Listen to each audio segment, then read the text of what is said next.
Hello, कैसे हैं आप सब।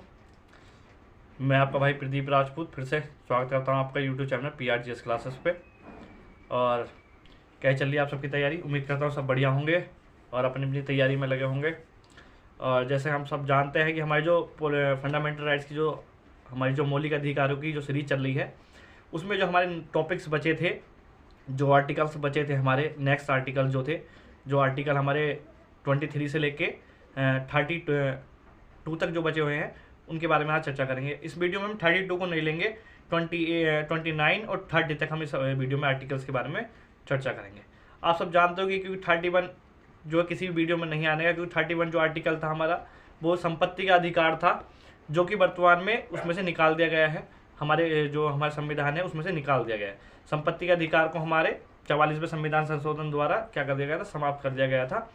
हमारी उस टाइम की जो हमारी जो प्रधानमंत्री थी इंदिरा गांधी जी, उन्होंने उसे समाप्त करवा दिया था। ठीक है, क्योंकि जब हमारे भू सुधार हो रहे थे, ज़मीनों के सुधार हो रहे थे, किसान जो बड़े बड़े जमींदार थे, वो जिन्होंने ज़मीनों पे बहुत कब्जा कर रखा था, उस सुधारों को करने के लिए क्या करता, एक भू सुधार की जब आवश्यकता थी, जिस वजह से क्या करा गया था, संपत्ति के अधिकार को क्या खत्म कर दिया गया था कि आप 100 बीघे से ज़्यादा ज़मीन नहीं रख सकते एक नाम पे। तो बंटवारा करने की वजह से ज़मीन को जो काश्तकार थे, किसान थे, उन्हें देने के लिए क्या एक कानून की जरूरत थी। तो इस वजह से हमने क्या करा था, संपत्ति का जो अधिकार था हमारा, उसे हमने समाप्त कर दिया था। ठीक है, तो 31 आर्टिकल को हम चर्चा नहीं करेंगे। 32 का जो आर्टिकल है, उसमें आप सब जानते हो कि उसमें रिट वगैरह है बहुत सारी, जो हमारी 5 तरह की रिट है, उसमें रिट दी गई है। तो वो जो रिट के बारे में है, उसमें मैं डिटेल वीडियो, नेक्स्ट वीडियो जो आएगी वो आपके रिट के बारे में आएगी। ठीक है, तो आज हम पढ़ेंगे जो हमारे आर्टिकल हैं, कहाँ से लेके 23 से लेके 30 तक जो आर्टिकल हैं, हम उसके बारे में एक अच्छे से समझने की कोशिश करेंगे। और मैं उम्मीद करता हूं अगर आप ये वीडियो सही से देखते हैं, सही से पढ़ते हैं, तो आप बढ़िया करके नोट्स भी बना पाएंगे। और ये जो आर्टिकल्स में पढ़ाने वाला हूँ, ज़िंदगी में आप नहीं भूल पाएंगे। ठीक है, एक अच्छे से मैं बढ़िया से पढ़ाने की कोशिश करूँगा और आप पढ़िए। ठीक है, तो हम स्टार्ट करते हैं। पहले जो हमारा चैनल है वो लिख देते हैं। हमारा चैनल जो है PRGS क्लासेस। आप सबसे उम्मीद ये करता हूं कि भाई जितने वीडियो देख रहे हैं, वो ज़्यादा से ज़्यादा वीडियो को शेयर करना भैया, फॉलो करना और सब्सक्राइब करा दो जितना हो सके। ठीक है, चैनल सब्सक्राइब होगा जब भी थोड़ा हमें मोटिवेशन मिलती है, हमें पढ़ाने में मज़ा आता है। और जब मोटिवेशन नहीं मिलेगी तो पढ़ाने में मज़ा नहीं आएगा। ठीक है, और जब पढ़ाने में मज़ा नहीं आएगा तो फ्री में कंटेंट तो मिलेगा नहीं भाई, सबको पता है। ठीक है, तो आप सभी हो सके तो भाई ज़्यादा से ज़्यादा इस वीडियो को शेयर करना, लाइक करना, ठीक है, और सब्सक्राइब कराना। तो आज बिना टाइम वेस्ट करें हम आज के जो आर्टिकल हैं उन पे हम चर्चा करते हैं। जैसे हमारे आज आर्टिकल पहले लिख देते हैं। हमारे जो आर्टिकल हैं वो 23 और 24 के बारे में हम चर्चा करेंगे, जो हमारे क्या है, शोषण के विरुद्ध अधिकार। एक मिनट रुक जाओ।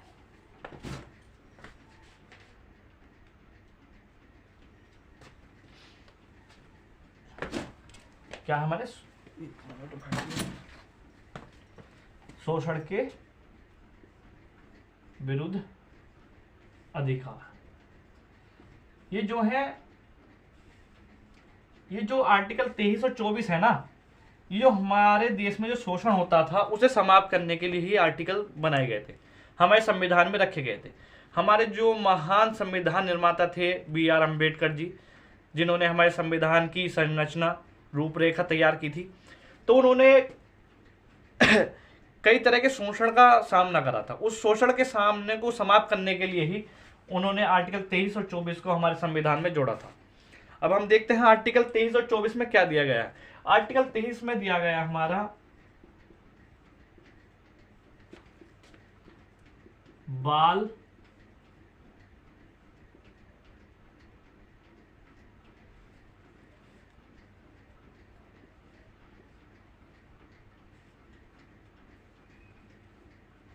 बाल श्रम पर प्रतिबंध।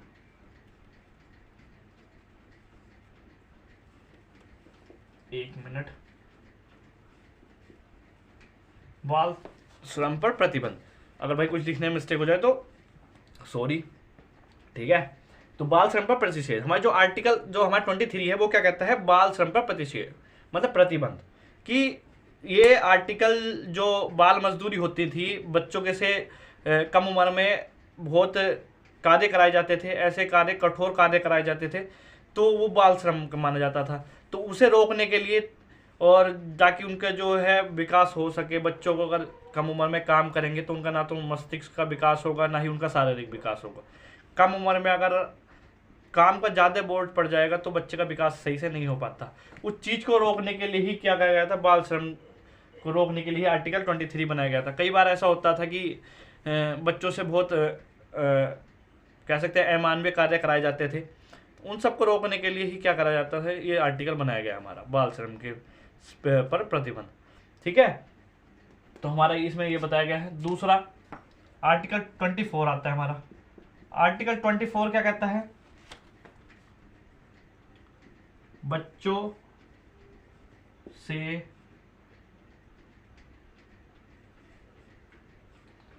एक मिनट, ये मार्कर में कुछ प्रॉब्लम आ रही है, एक मिनट।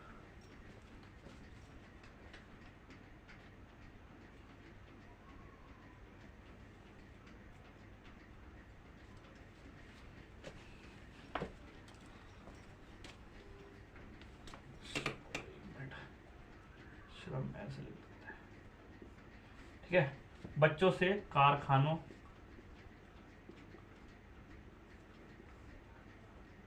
आदि में कार्य कराने पर प्रतिबंध। मतलब बच्चों से क्या है कि जो कारखाने होते हैं, बहुत हार्ड कारखाने तो वर्तमान में तो क्या है, सभी कारखानों में जो 16 साल से कम उम्र के बच्चों से काम कराना मना है। ठीक है, तो उसी चीज को रोकने के लिए आर्टिकल हमारा 24 दिया गया है, बच्चों से कारखानों आदि में क्या है, कोई भी काम नहीं कराएगा। क्योंकि कई ऐसे कार्य होते हैं कि बच्चे नहीं कर पाते थे, वो कम समझ के वजह से वो कई बार उनकी मृत्यु भी हो गई है। कि कारखानों में कम जो लोहे के उद्योग होते हैं, भावी उद्योग जो माने जाते हैं हमारे, उनमें जैसे सीमेंट उद्योग है, उनमें क्या है, बच्चों को काम करवाते हैं तो वो कम उम्र में उनकी डेथ हो जाती है। ठीक है, वो समझ में नहीं पाते, कम उम्र में उन पर जोर पड़ जाता है, तो उनके कई तरह के विकलांगता वगैरह आ जाती है। तो उस चीज़ को रोकने के लिए क्या था, हमारा आर्टिकल 24 बनाया गया। अब बहुत से बच्चे कहेंगे जो हमारे 20 बाल श्रम का पर प्रतिबंध है, कि इसमें एक बात हर बार उठती है कि जो हम कोई बच्चा अपने घर का कार्य करता है, 16 वर्ष से कम की उम्र का, जैसे कि अपने माँ बापों के साथ किसी कार्य में हाथ बटाता है, किसी के पापा का होटल है, उसमें अगर वो चाय सर्व कर रहा है या समोसा सर्व कर रहा है या बर्तन धो रहा है, तो वो बाल श्रम की श्रेणी में आएगा नहीं आएगा। इस कानून के अनुसार तो वो बाल श्रम की श्रेणी में आएगा, पर क्या है कि कई बार उसे इस वजह से अनदेखा कर दिया जाता है कि वो उसका घर का ही कार्य है, उसे कोई फोर्स करके वो कार्य नहीं करा रहा है। क्योंकि फोर्स करके वो कार्य नहीं करा रहा है तो वो ये कह सकते हैं कि सीखने का प्रोसीजर भी है। कि कई बार ऐसा होता है कि बच्चे, बहुत सौ के माँ बाप मिस्त्री होते हैं, आप सब मिस्त्री जानते होंगे, जो ट्रैक्टर वगैरह सुधारते हैं, बाइक वगैरह सुधार, कार वगैरह रिपेयर करते हैं। तो क्या है कि बच्चों को शुरू से ही उसे सिखाने के प्रोसेस में डाल देते हैं, तो वो सीख जाएगा तो अच्छा रहेगा। कई बार आपने देखा होगा इंजीनियर से बढ़िया जो मिस्त्री होता है वो काम ज़्यादा करता है, उसे ज़्यादा नॉलेज होती है। तो वो कहते हैं प्रैक्टिस मैन परफेक्ट, कि प्रैक्टिस से ही एक मैन क्या हो सकता है, परफेक्ट। और प्रैक्टिकल वर्क प्रैक्टिकल होता है और थ्योरेटिकल वर्क थ्योरेटिकल होता है। तो इसी वजह से क्या है, तो वो बाल श्रम की श्रेणी में नहीं माना जाएगा। तो यही हमारे आर्टिकल 23 और 24 में बात की गई थी। ठीक है, तो मैं उम्मीद करता हूँ आर्टिकल 23 और 24 आपको समझ में आ गए होंगे। ठीक है, तो मैं इसे रफ कर देता हूँ। अब हम आगे के आर्टिकल जो है हमारे वो देख लेते हैं, फटाफट आगे के आर्टिकल हम देख लेते हैं। हमारे जो आगे के आर्टिकल हैं वो है हमारे 25 से लेकर 28 तक, जो हमारे धार्मिक स्वतंत्रता का अधिकार है उसके बारे में हमारे आर्टिकल 25 से लेकर 28 तक दिए गए हैं। ठीक है, जो हमारे आर्टिकल हैं, कौन से आर्टिकल हैं, आर्टिकल 25 से लेकर 28 तक। ठीक है, हमारे आर्टिकल 25 ये जो है मैं लिख देता हूं, धर्म की स्वतंत्रता, धर्म की स्वतंत्रता। ठीक है, जो धर्म की स्वतंत्रता है वो हमारी आर्टिकल 25 से लेकर 28 तक दी गई है। ठीक है, तो हमारा आर्टिकल 25 क्या कहता है, आर्टिकल 25 कहता है हमारा,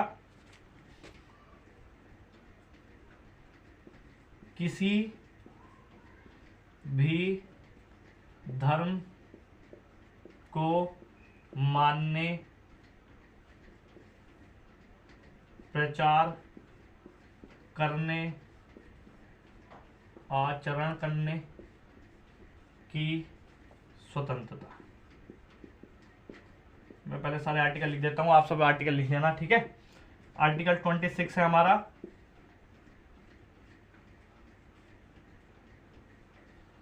मार्कर में पता नहीं क्या हो रहा है सब।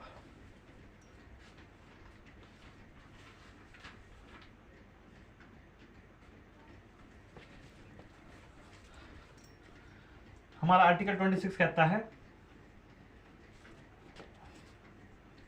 अपने धर्म को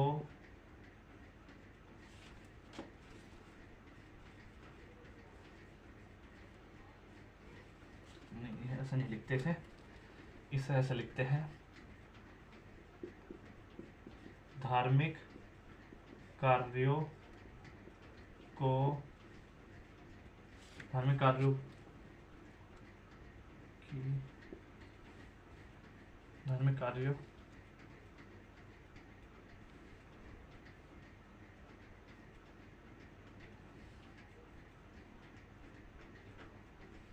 प्रबंधन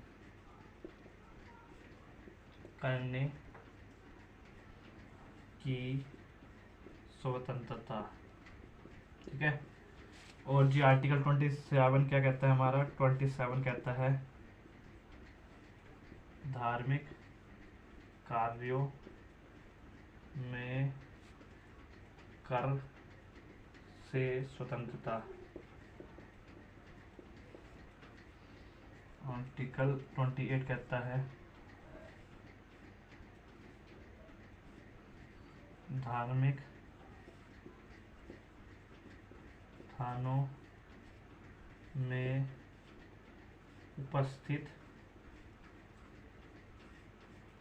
होने और धार्मिक शिक्षा की स्वतंत्रता, ठीक है। ये हमारे आर्टिकल है, ठीक है। आर्टिकल हमारा 25 क्या कहता है, अगर हम भारत में हैं, भारत के नागरिक हैं, भारत के प्रत्येक नागरिक को अपने किसी भी धर्म को मानने की स्वतंत्रता है। आप किसी भी धर्म को मान सकते हैं, उसका प्रचार कर सकते हैं, उसका प्रसार कर सकते हैं, पर एक लिमिट में रहे तो ज़्यादा बढ़िया है। कि अगर आप लिमिट से ज़्यादा जाके किसी को ज़बरदस्ती किसी का धर्मांतर कराते हैं, तो जैसे आप वर्तमान में देख रहे होंगे कई सरकारें हैं, कई स्टेट की सरकारें हैं जिन्होंने अपने यहाँ धर्मांतर को रोकने के लिए कई कानून बनाए हैं। वर्तमान में कई ऐसे केस आए सामने कि जहाँ ज़बरदस्ती कुछ समुदाय के द्वारा कुछ लड़कियों का धर्मांतरण कराया जा रहा था, धर्म परिवर्तन कराया जा रहा था, ठीक है। उसे रोकने के लिए कई बार तो बहुत सारी सरकारों ने क्या करा है, उसे रोकने के लिए कई कानून बनाए हैं, और ये सही भी है। कोई हम ये धर्म की स्वतंत्रता हमारा संविधान भी देता है, प्रत्येक व्यक्ति को अपने अनुसार, अपनी इच्छा के अनुसार अपना धर्म मानने का अधिकार है भारत, और होना भी चाहिए, ठीक है, होना भी चाहिए। क्योंकि अगर व्यक्ति को अपने धर्म की स्वतंत्रता ना मिले तो फिर वो, मैं मान दो, शून्य है वो। क्योंकि धर्म में ऐसा है कि एक व्यक्ति को स्ट्रॉन्ग बनाता है। अगर पॉजिटिव वे में लिया जाए तो धर्म ऐसा है कि अगर आप अपने धर्म को सही से मानते हैं तो वो एक पॉजिटिव एनर्जी आपको देता है। तो मेरा मानना यह है कि हर व्यक्ति को धर्म की स्वतंत्रता दी जानी चाहिए, और धर्म की स्वतंत्रता भारत में है, ठीक है।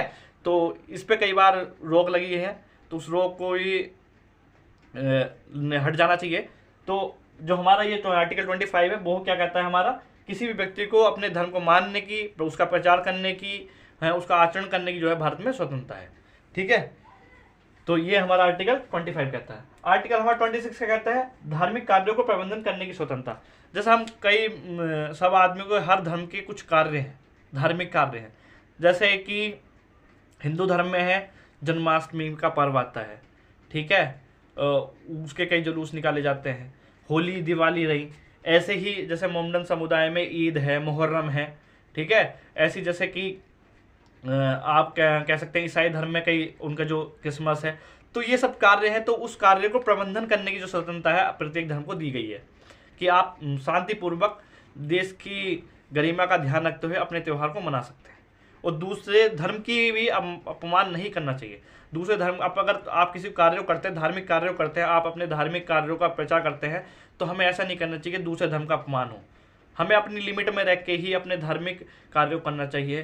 कोई कहते हैं कि अगर आप किसी धर्म को नीचा दिखाएंगे तो आपका धर्म स्वयं नीचा हो जाएगा, ठीक है। क्योंकि वैसे हर व्यक्ति समान है, हर व्यक्ति को कह सकते हैं कि अपनी इच्छा से किसी भी धर्म को मानने की स्वतंत्रता है, ठीक है। तो हमें दूसरे का अपमान नहीं करना चाहिए।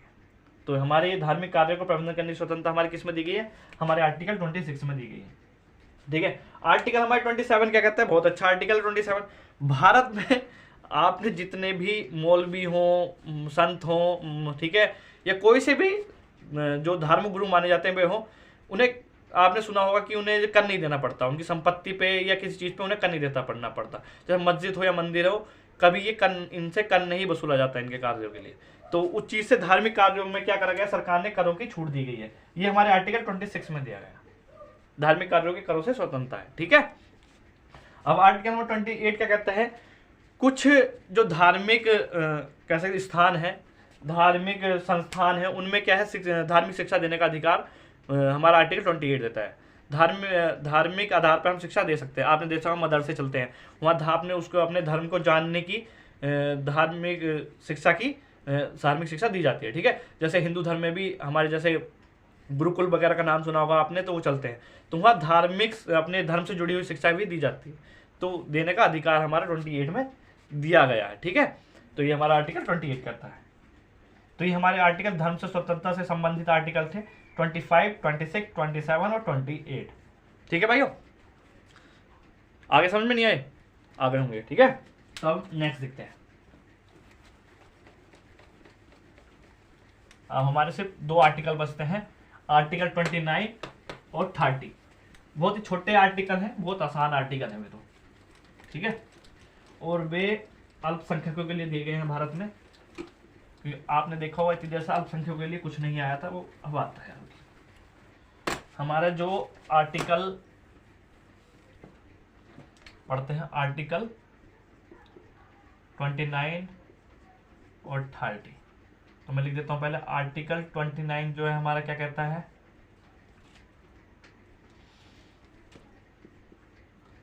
भाषा,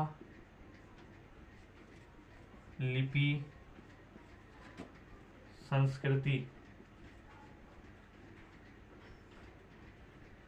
का संरक्षण, ठीक है। और आर्टिकल 30 कहता है हमारा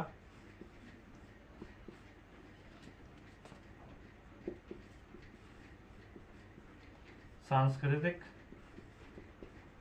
शिक्षा।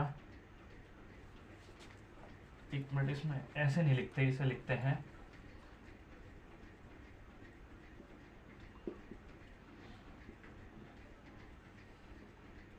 अल्पसंख्यकों को अपनी संस्कृति को बचाने के लिए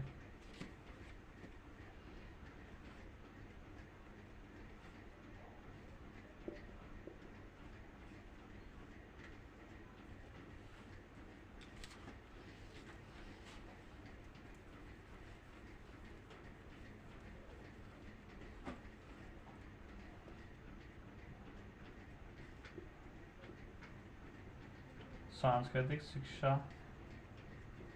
का अधिकार।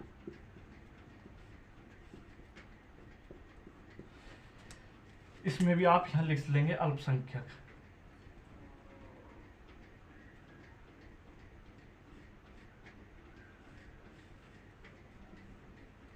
एक मिनट, सही से लिख देता हूं।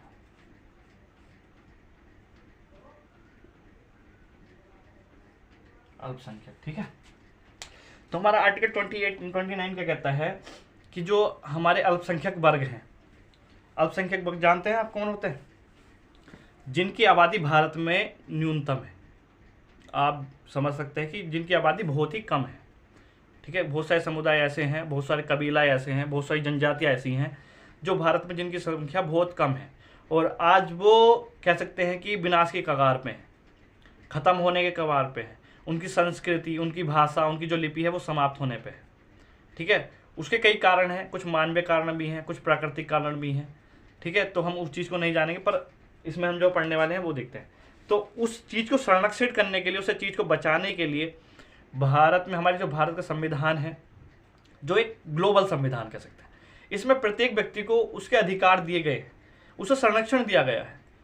जो हमारे संविधान निर्माता थे उनकी सोच बहुत आगे की थी, उन्होंने बहुत ऐसे कार्य किए जिससे कि कह सकते हैं कि 100 साल तक भी हमारा जो संविधान है वो सही से काम करेगा। कुछ अपडेट तो चाहिए, वो होते रहते हैं।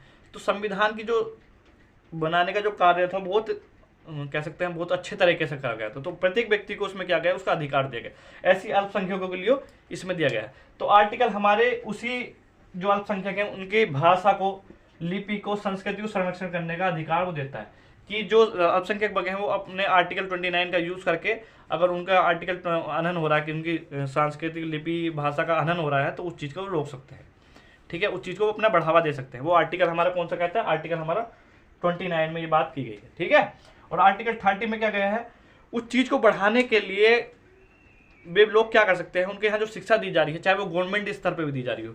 धार्मिक में क्या था कि वो प्राइवेट संस्थाई जो धार्मिक संस्थाएं हैं वो ही अपने धार्मिक शिक्षा दे सकती है। पर यहाँ क्या है, यहाँ गवर्नमेंट भी के जो स्कूल्स वगैरह हैं उसमें भी जो सांस्कृतिक शिक्षा है वो दी जाएगी। अगर किसी समूह की संस्कृति या कहीं कोई कॉलेज है, किसी कह सकते हैं जनजातीय क्षेत्र में कोई कॉलेज है, स्कूल वगैरह है, तो वहाँ क्या है कि उस जनजाति से संबंधित जो शिक्षा है उनकी भाषा में ही दी जाएगी। उनकी संस्कृति को बचाने के लिए ही कार्य किया जाएगा, उन संस्कृति के बारे में ही उन्हें बताया जाएगा। ठीक है, तो वहाँ क्या है, इस चीज़ का शिक्षा का अधिकार भी हमारा कहाँ दिया गया, हमारा 30 में हमारा दिया गया है। ठीक है, तो ये सब बातें थी हमारे आर्टिकल इसमें।